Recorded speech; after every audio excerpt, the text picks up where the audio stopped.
termine ce journal par le foot et la Ligue des Champions. Les Parisiens affrontent ce soir les Néerlandais du PSV Eindhoven. Bonsoir Cyril de la Morinerie. Bonsoir Pierre de Villeneuve. Les Parisiens n'ont pas le droit à l'erreur après la déroute à Arsenal. Exactement, après une victoire étriquée face aux modestes Espagnols de Gérone 1-0 et cette défaite à Arsenal 2-0, bien le troisième match doit être celui du sursaut en Ligue des Champions.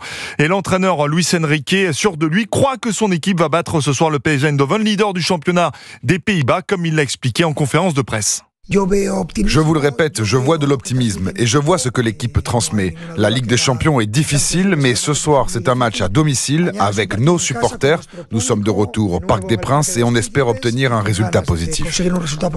Paris, leader de Ligue 1, victorieux de Strasbourg, 4-2 le week-end dernier, s'en sort sur la scène nationale, mais sur les terrains européens, c'est plus difficile sans Kylian Mbappé. Paris doit s'offrir un succès donc pour remonter au classement, insiste le consultant football d'Europe 1, Alain Giresse. Il faut se mettre en mode Ligue des Champions, ce qui n'est pas le cas du Paris Saint-Germain sur ces 2 premiers matchs. Et vous l'avez dit, pour être dans les 8 premiers, il faut engranger, surtout quand on connaît le programme derrière. Il faut passer qu'à ça parce que c'est une obligation nécessaire. Le programme derrière, en Ligue des Champions, c'est l'Atlético de Madrid, le Bayern de Munich et Manchester City notamment.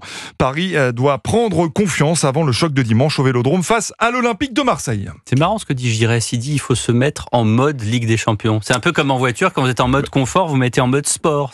Mais c'est exactement la même chose. C'est-à-dire que là, il faut enclencher la seconde ou la troisième. Pour aller un peu plus vite, quoi. Ils ont compris ça au PSG.